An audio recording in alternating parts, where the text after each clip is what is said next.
Let's face it, AI has gotten a pretty bad rap in the media and pop culture. Just think of Terminator, Blade Runner, or Ex Machina. But I think it's time that we give AI a fair shake. Welcome to Practical AI, the Capacity for Good, where we speak with some of the brightest minds in the industry about the exciting intersection of AI automation, customer support, and customer experience, and how we can use the latest and greatest technology to help teams do their best work. Hello, my name is James Diel. Welcome to another episode of Practical AI, the Capacity for Good. When you think about customers' success, what comes to mind? Do you struggle to come up with a definition? Are you overwhelmed by the amount of effort it takes to successfully engage your customers with great experiences and grow your business? Today, we're going to explore how AI can impact your customer success strategy and help scale your efforts. To do this, I've invited Ayman Husain, who is an experienced customer success leader and the Director of Customer Success, Data, AI, and Advanced Analytics at Microsoft. Ayman describes himself as a technologist, IT strategist, advisor, and cloud architect specializing in modern application design, infrastructure, and hyperscale data center solutions. I'm really excited to have Ayman joining me today. Ayman, welcome to the podcast. Great to be here, James. Thank you for having me. So I love to start off by just kind of understanding a little bit more about where you come from, your background, what got you into what you're doing today. And really, honestly, I'd love to ask the question, what is currently getting you up in the morning to do what you do every day?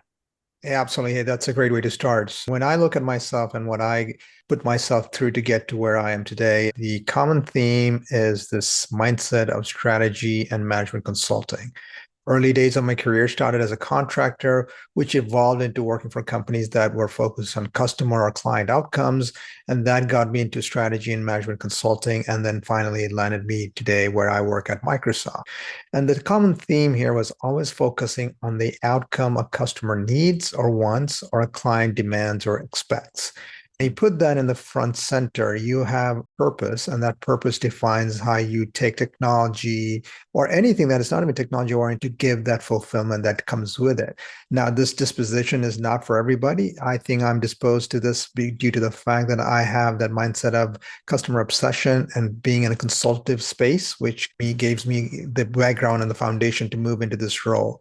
So what I do today at Microsoft, which is a product company, as everybody knows, in the world of Microsoft, one of the things I need to do for the commercial enterprise customers is help them use technology to do something they are passionate about themselves. So if you're in healthcare, you want to save lives. If you're in manufacturing, you want to make things faster, quicker, cheaper. If you are in the sciences, you want to do research on whatever it is that you want to accomplish. And technology is just the building blocks and the bricks that make it happen. And so my job at Microsoft on the data and AI space is to help them achieve their success by focusing on their outcome, focusing on what they want done, and helping them achieve it using the Lego blocks of Microsoft solutions to give them that proper capability to do it. So what happens in the data and AI world is a lot of customers have a lot of data that they've collected over decades of operations, and we want to give them insights off it. And they are using that to be better what they do. Why would you want that? Well, we live in a very volatile world today where there's economic challenges, banking challenges, wars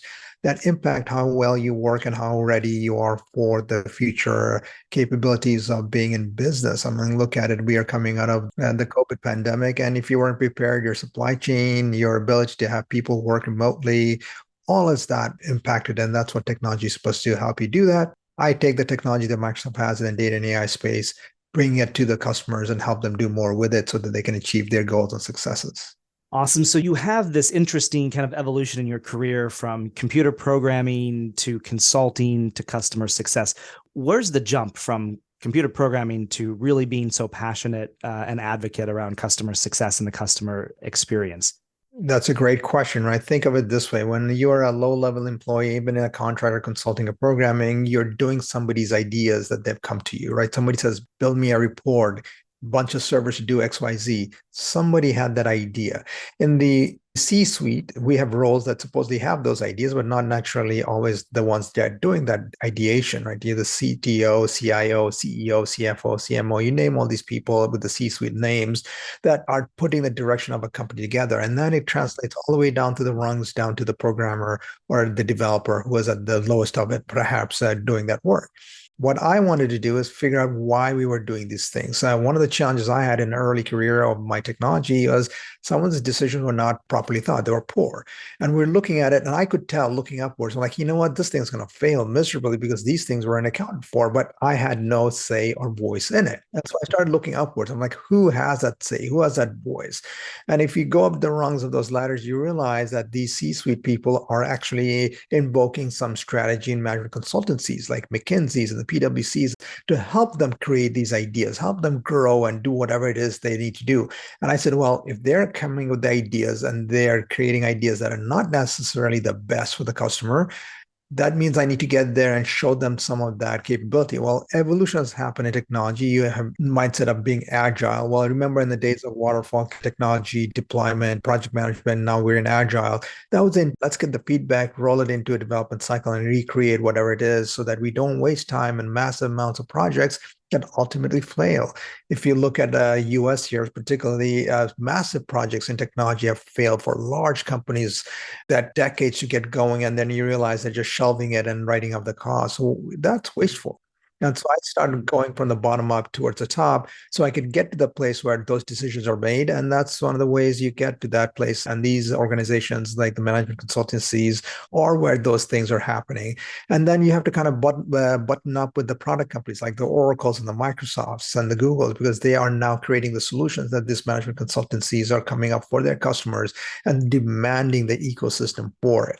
Well, that makes sense. Oh, I can see now how you would move through that trajectory to end up where you are today. So when we think about now that you've been spending time in customer success and very engaged in that area, when you think about that customer success category, and then you think about AI, which is in your title, in fact, so I'm guessing you think about that on a regular basis. There was actually a 2020 Oracle report that showed that 8 out of 10 businesses had already implemented or planned to adopt AI as a customer service solution. Fast forward 3 years, or the end of 2022 and ChatGPT hitting the market. And now, of course, with Microsoft's product, everybody's here with these large language models. What do you kind of think of the current state of AI and how it impacts specifically customer service, customer support, customer success? Absolutely. It's a great segue, right? If you think of AI as a context and concept, it's been around decades. It has taken iterations of changes due to the fact that technology has caught up to some of the things that we needed AI to be able to do. But one of the core foundational pillars of AI is the ability to take data and do what a human would do faster.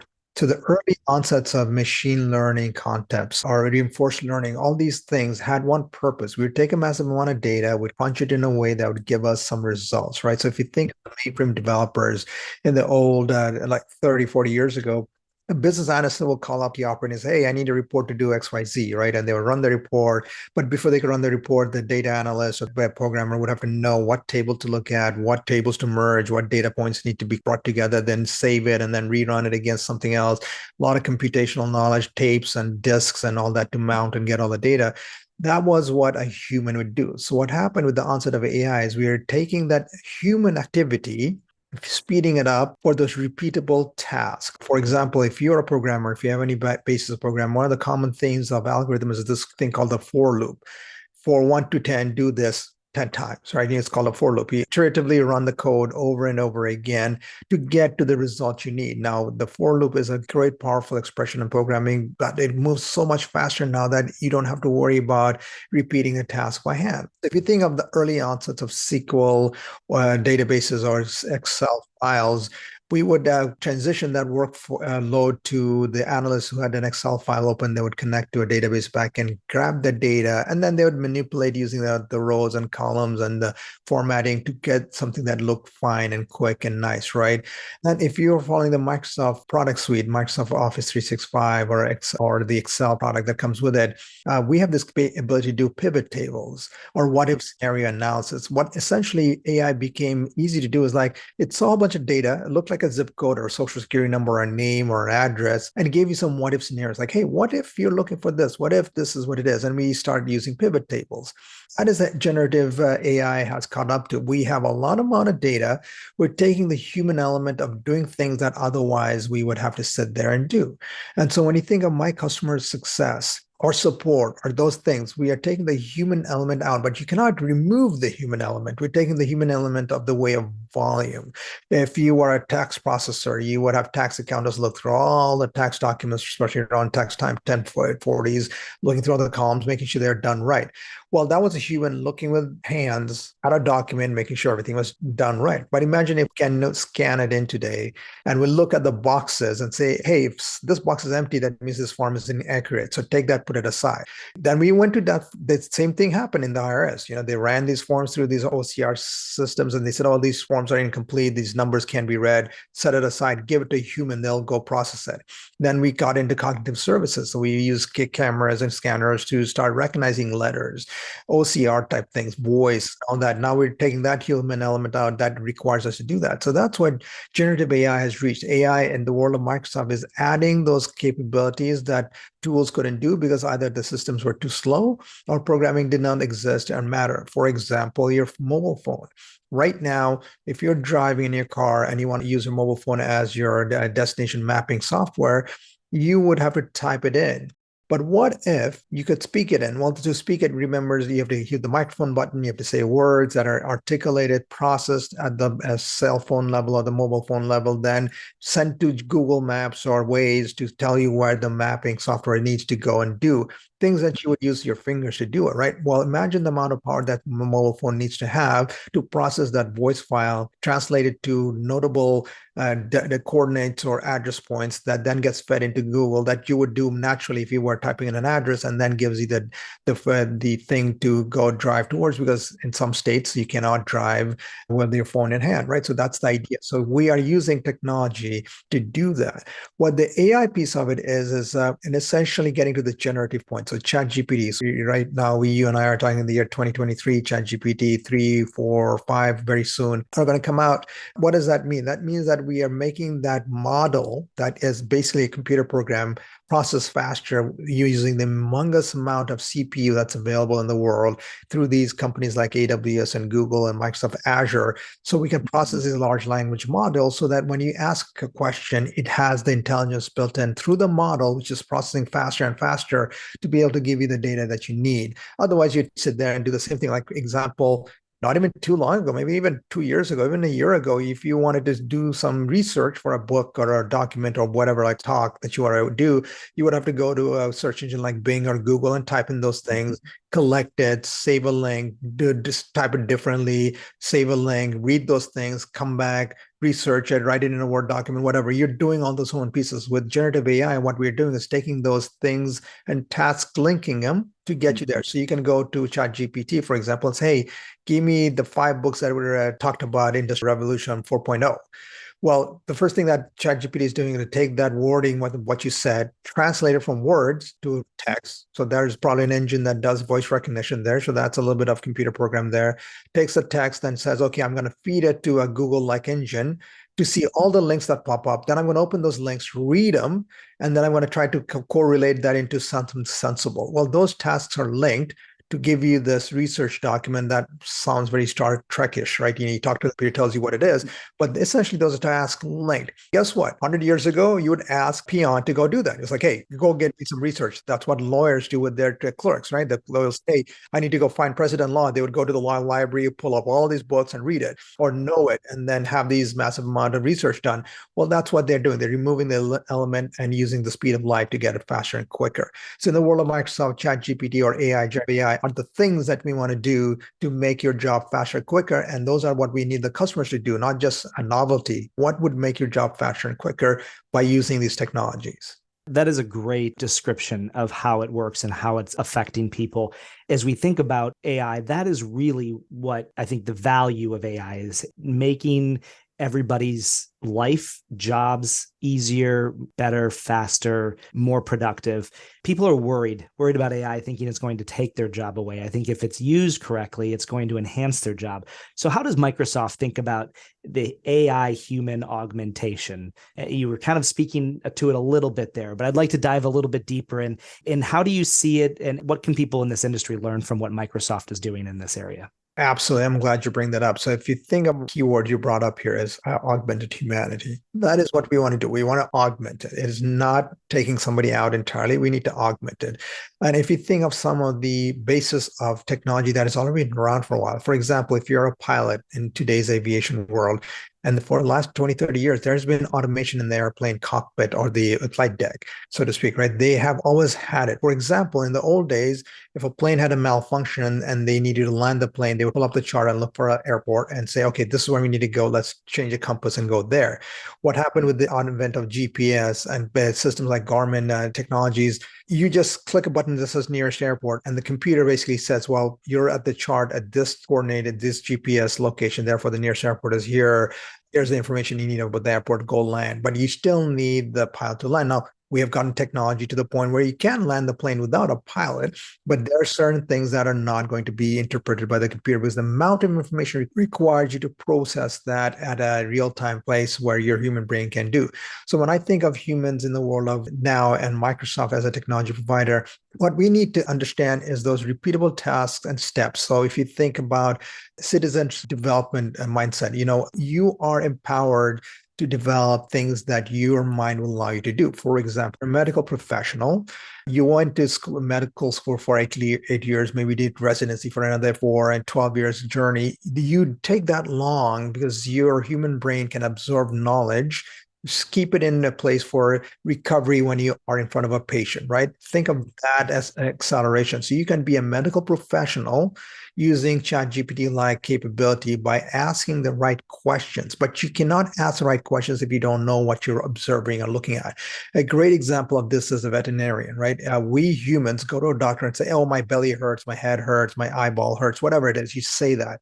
Dog, a cat, a donkey, a goat cannot do that. The veterinarian has to observe, pay attention. Well, a computer's not going to do that all the time. So if you think about what the human element of a medical professional using AI for their purpose, accelerating that capability. So what will happen is in the future, I predict medical school won't take 8 years. It'll take 4 years because the amount of information you need to recover, it's already static. It's a lot of research data, a lot of data of other diagnoses that has happened and been cataloged. So you now need to better way to research that so you can get the right research amount of data. Why do we go to a doctor and they send you for the same blood test? What if there was indicators in the blood test that we cannot share because of laws of the land like HIPAA? But what if we shared it in a way that AI could go interpret that says, hey, you know what, this part of the world has higher carcinogens because of factories and pollution. Therefore, this blood test will indicate this and vice versa that.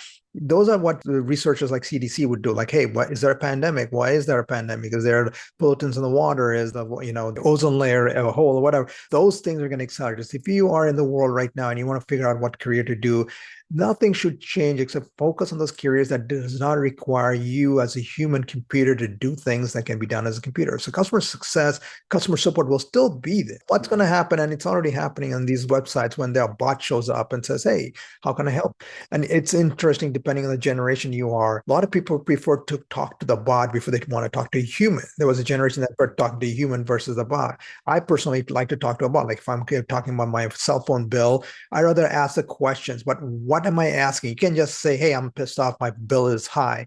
You say things that the bot will understand. Say, I'm calling about my bill. last month's bill. So that is called prompt engineering, essentially prompting it to be very narrow about what you need to solve. And that is customer success, customer support. You can call about your car, right? Eventually, some human will pick it up. But if that human has already figured out all the things that your car is having problems with on the computer, as they're talking to you, they can figure out what's going on. And sometimes those customer success people or the customer support people can get information just by collecting data from where you're calling. So if you're on a cell phone and you're calling on the side of the road, in the middle of nowhere, and you're calling a AAA number, there's a good chance you're calling because you need help, not because you want to chit chat about travel bookings or whatever, right? You have this mindset of taking all that human data, reducing the time. So some jobs will diminish, but they won't be eliminated. So the way to get better at the job, the domain knowledge, oil and gas, energy, aviation, healthcare, all of that will still be relevant. It's just going to be relevant in the fact that the domain knowledge is not something you have to intellectually hold on to. It is available in the massive computer system. And with the internet and shared resources, much of that can be collaboratively figured out. Love the way you're describing this. I think so many people are struggling to think about, especially if you're going to college right now. We have a college-age daughter getting ready to go off to college right now and trying to figure out, is the area that I'm interested in, to what extent is AI going to impact that? And how do I adapt and prepare for that? Just from an individual standpoint, those are some of the questions that are out there. You mentioned, your cell phone bill. If you ever say, I'm pissed that my bill's too high, you're probably going to get a human no matter what. The computer's not going to take care of that, because you just need that empathy. You need that interaction that's going to ensue there to help resolve that issue. Correct. A good way to look at this is years ago in my early college days, I used to be a photographer, and I used to actually process film and print on paper in a commercial sense, not like, for hobby. What happened is, digital photography came around, all those labs where you process films and printed on print paper disappeared. But guess what didn't disappear? How to fix pictures that are bad. When I was there, I used to contrast it by using too much light or less light exposed, use a dodger to make sure that the exposure was just right. But that knowledge hasn't gone away. So if you want a digitographer and correct prints, yes, you may be using products like Adobe Photoshop, but you still need to know lighting and the hue and the saturation and what that looks like. That AI will fix some of it. Yes, AI is still there and there, like you say, auto exposure, and fixes it for you. But if you're trying to take out something that doesn't look right, you still have to do that. Like even today's AI would remove background noise or background objects in a picture. It'll randomly pick everything. And by the way, it may pick something you don't want removed. So you, human, will need to get there and still say, oh, keep this, don't keep that, do that. So the AI is just making that objectional capabilities. Think of the task it took away from the human. The human would open up the picture, scan it in if it was old school, and then circle using a loop tool, say, get rid of that. Well, now AI is just doing those steps, but you still, human, need to go say, oh, that looks like a face, can't get rid of it. That looks like a lamppost, let's get rid of that, right? So think of that mindset. You are just getting better at your professional capability. You're still a photographer, you still have the passion, artistic capability there, and then do it from that point of view. So every discipline in the world, even things you and I are talking about in this video cast, podcast mindset, cannot be replicated. I could not have this conversation with the AI. I could get near it, but ultimately it's the AI is as good as the last human that programs it or touches it. So at that level, you are still doing something there. So from where you sit, in your opinion, what areas of customer support do you believe will be most impacted by AI? Self-diagnosis type customer support. For example, even in the world of computers and programming, like if you say, hey, you know what, my Microsoft Office is not working, what do you do? We're collecting a lot of telemetry data already. We're probably creating some screen scrapes that tells me what error happened and where it didn't happen. The logs are there, right? In traditional method, we would send that to a customer technician support. They would look it up, they look at the error codes, do this something. That part of the need is going away. And ultimately what will happen, some of those low-level troubleshooting that are diagnostically enabled will go away because you're using patterns and knowledge that has already been inputted in the system. For example, a check engine light in your car, it's coming on based on a bunch of things it knows. That's why it doesn't tell you. It doesn't say your radiator is busted. It just says check engine light, take it in. Those codes may still be erroneous in context. Replace your radiator. It might just be a faulty sensor. That computer doesn't understand the difference between a faulty sensor and your radiator is busted and leaking, right? It doesn't get that. You still need a mechanic to look at it. Maybe they'll even use a diagnostic tool to get there their code and then go look at it visually and say, oh yeah, that's what the problem is. So those kind of things will disappear both in computer knowledge and other technology areas. So if you're in customer support for doing those granular stuff, it'll probably not be there much longer, but the last mile of it will still be there. I use credit cards or banks as information. For example, if you have fraudulent charge in your credit card, you can use your app right now and flag it as fraudulent. And depending on your relationship with your bank, they may even waive it and give you the money back because they have fraud detectors that will go figure out how to stop the payment from happening. But what if it's one of those things where we can't figure out if it's fraud? Well, like, hey, you went to the shop 20 times, bought it, paid for it, and this one time you're complaining. AI will flag it, give you some options based on your relationship with the bank. They may say, okay, for James, I'll just let him have it this time, but don't do it too much. Like look at Amazon Prime when you do shopping and you return too many times. After a while, they'll block you out. They'll cancel your accounts. Like, hey, you're buying stuff and returning it all the time. So you either don't understand what you're doing or you're just one of those people. And so people will get blocked out. Sooner or later, you'll get that place where that customer support, you can't just call up Amazon computer and say, hey, reinstate me. You'll actually have to talk to a human. And that human will be like, hey, you know what? I've seen this pattern of you returning stuff over and over again. What's going on? What do you not understand? Are you one of those people that buys something, uses and sends it back? And that is a human conversation. So customer support will still be there for Amazon Prime. It'll just be a human getting to the last point of it. So yes, some of the jobs will disappear, but not all of them will disappear. So for businesses that are in the customer support, have customer support or the customer experience team, it's important whenever you implement any kind of strategy to be able to measure it. When you think about AI, how do you measure the impact of AI on your business? What are some strategies around KPIs or measuring AI and the success of it? So that's a very interesting conversation to have depending on the domain you are. Let's use customer success or customer support you're observing the volume of calls going down.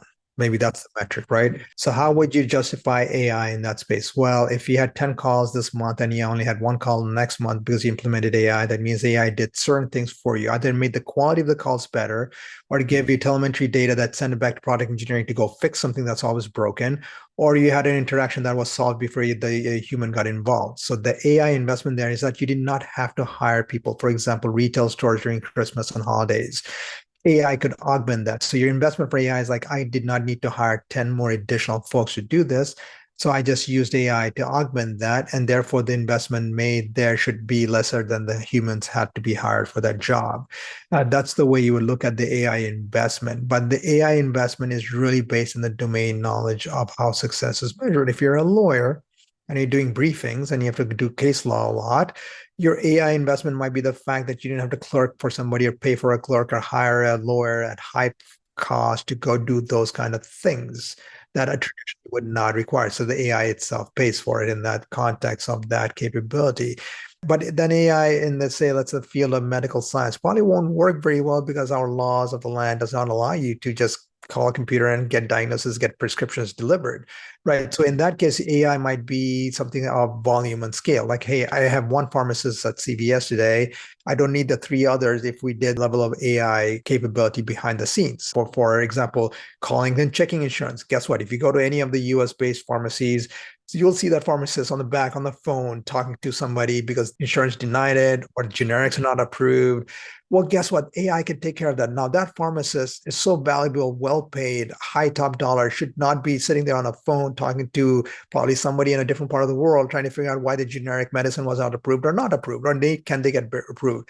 Those are things that AI would solve. And therefore, the metric you would use AI to measure it would be like, okay, I did not have patients waiting at CVS or not being able to get their medication filled because the pharmacist who has to kind of do the consult is not available for you because they're on a phone. And the only pharmacist can be on the phone because of the nature of the thing. Those are kind of things that AI would fix. And therefore, you would use AI as a metric to determine how did you improve those things. So the metric improvements of whatever the business you are in is how you would create the structure of it. It's a capital cost. It could be an operational cost, depending on where you invest. And therefore, you can actually have an ROI model that can be built on the fact that because I invested X number of OPEX, I have faster, whatever it is. So when we think about buying AI, finding AI, Microsoft obviously is in the business of providing it. What is Microsoft going to market with today? And what are ideally they trying to help businesses do with their AI? Great question. So we are in the middle of the year of 2023. So it depends when your audiences are, if you were to listen to this.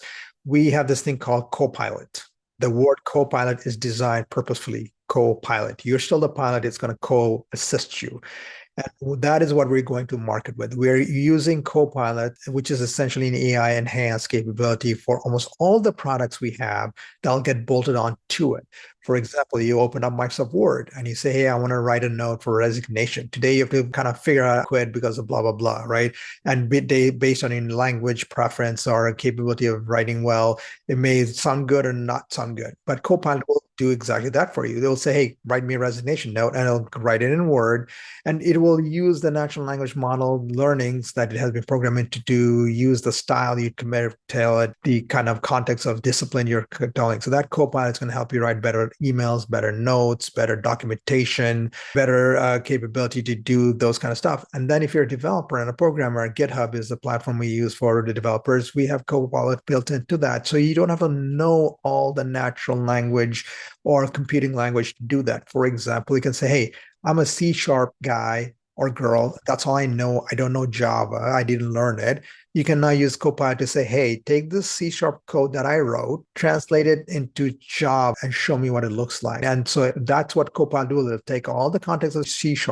Essentially, it's going to know the C# libraries and say, okay, this is what this means. Therefore, the equivalent one in Java means this. And this is how you write it. This is how you comment it. This is how you field it and write it. So that's what Copilot is going to be doing for Microsoft. We are adding this to almost every product suite we have, where you can ask it to do the things that you otherwise would have to learn or know. Excel is a great example of it. Like how many times you have to go to a search engine and say, hey, how do I do this count if this, dot that, find this formula? You have done it 100 times. You still have to go to Bing or Google, look it up, right? But it will not save that. It's like, hey, can you do an average of all these rows and then tell me the ones that look like it's messed up or out of whack, right? You can use natural language to get that message that you need. Otherwise, you have to kind of go look at the Excel playbook and look at all the different ways you write formulas and if statements and whatnot. Wow. Well, that's an exciting addition to the Microsoft suite and looking forward to seeing that in action. Is that been released now throughout? It is available for preview and early adopters. It'll be released very shortly. We have some events, again, with 2023 in the middle of the year that are launch events, and it'll be available before the calendar year's out for majority of the folks. We have, if you're a consumer and you're using the release cycles for Office 365 or Microsoft 365, depending on which release cycle you are getting access to some of these early adopter features. Obviously, a lot of commercial agreements require support and agreements as such. So sometimes those support context really makes a difference on how you adopt or not. But yes, it's available to a fair amount of people. And there's a way to get closer to it by using these release cycles and getting to the beta channels. Well, just a couple more questions as we kind of wrap up our conversation here. Would love to get your take on the next 10 years. What does AI look like in 10 years from now? What is it doing? What impact is it having on our lives? And maybe in conjunction with that, that's probably a good question right there, but I'd love to also take, what are you afraid of with AI? Is there anything that kind of concerns you with exponential acceleration of the use of AI within our society? Absolutely. So let me start with what I feel is going to happen in the future. One of the challenges of AI and the reason we're at this place today is because of the onset of cloud computing. A lot of people don't realize the subset of cloud computing is what gives us AI today. What that means is we took all the CPUs that were possible, GPUs in many cases, brought it to a place where you can use it as a subscription for the chunk of things you needed to do. So development and research became very easily available for people that otherwise had to buy those computers in the years past. So what does that mean? That means the CPU and GPU clock speed, the processing power is a limiting capability of how fast and how quick you do it. Well, we are at the cusp of opening up quantum computing. When that happens, you'll be able to process significantly faster. So what happens with AI is it becomes a real life sentiency, even though it will be, in my opinion. Why does that matter? Because look at ChatGPT 5, 4, and 5. The amount of parameters that you can pass it to program it is what was a limiting factor of the effective capability of it and how real it sounded.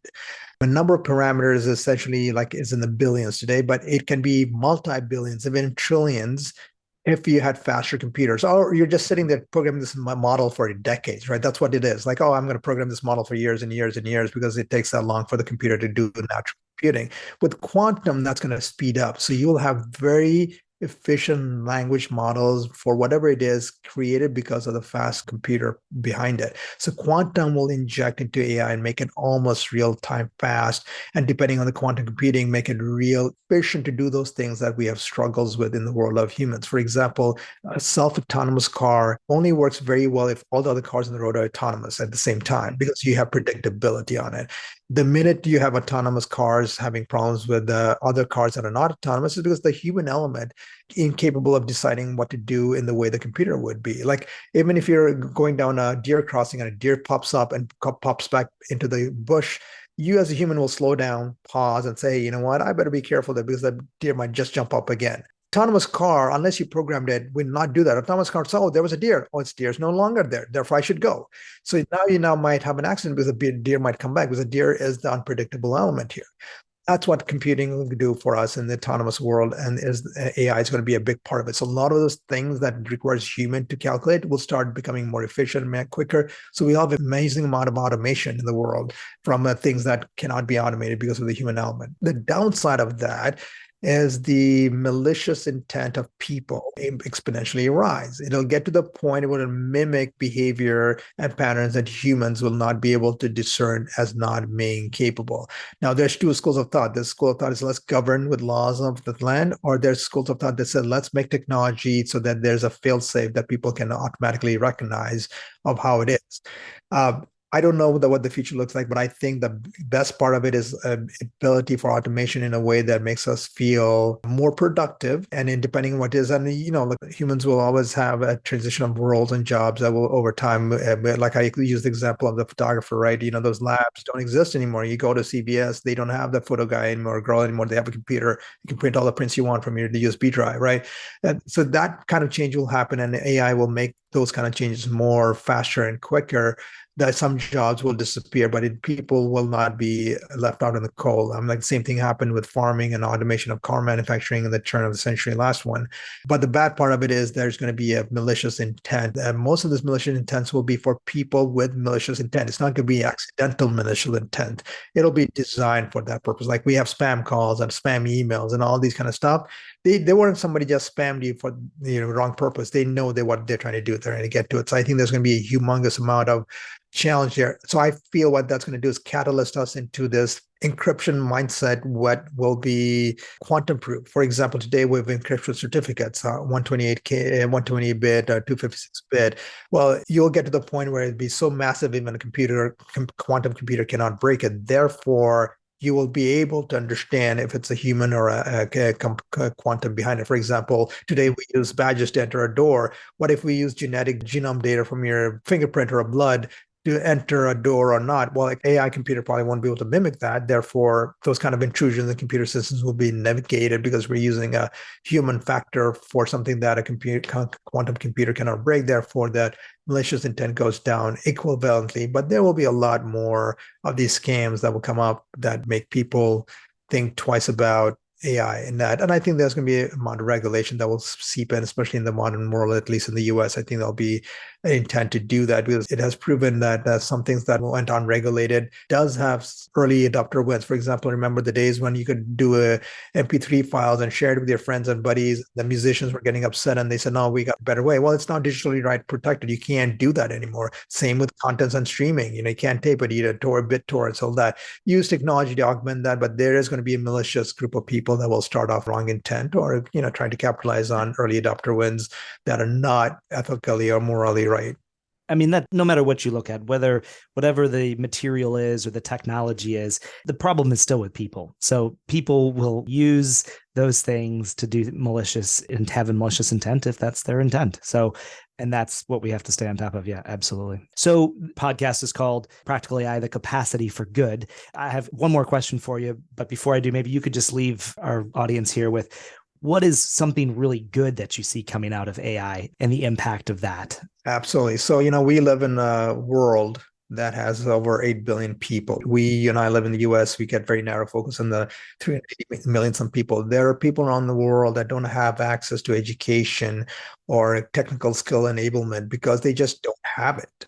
What I believe the good that AI will bring is that knowledge to those people. All they would need to know is how to read and write at the very least, or listen. Maybe they don't even need to read and write, listen to words that come out of a screen or a computer to enhance your skills. Think of the do-it-yourselfer. I have done projects in my house.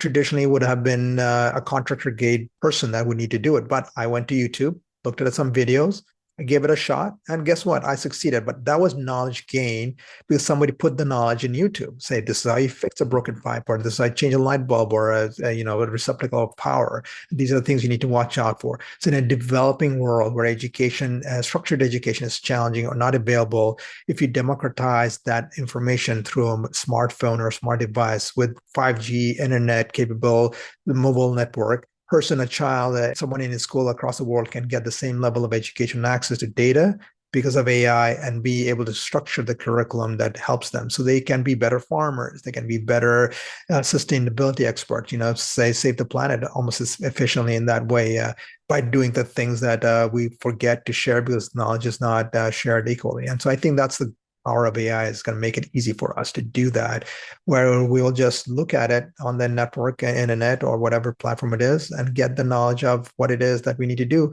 so you can speak for it. We do that today anyways. We have at Microsoft a technology called HoloLens, where you may be looking at a piece of machinery in virtual reality, point to it and say, how do I fix this? It's a generator. Well, the person that will tell you to speak to the generator might be a real person, or might be a bunch of manuals that will open up. Now you can read the manual, or you can have AI recite the manual to you, or go down to the place that requires you to know how to fix it. So you're going to be better at fixing things that are broken. You're going to be better at saving the planet because of that. For example, if you're working in a refinery and you're about to have a leak that's going to pollute the waterways, what if you could jump in there and fix it, and you were not the person, but you had the knowledge because the AI went and told you how to do it? So those are kind of things that will help the world get better. So the knowledge sharing is what I believe AI is going to help us be better at. Exciting to see the future here as we move forward with this new opportunity around AI. So because of AI, because of the impact that AI has, it's creating a lot of new experiences for people. And one of the things I like to ask as a closing question is life experiences. Experiences impact memories, and memories as humans is what we have to hold on to. Things don't last, but memories do. And so experiences are part of creating that memory. And of course, AI can help create new and better experiences for customers. But just from a personal standpoint, I'd love to ask, when you think about creating experiences, what is a life experience you would love to create for yourself or your family, regardless of cost, that would have an impact, that would create memories for you guys?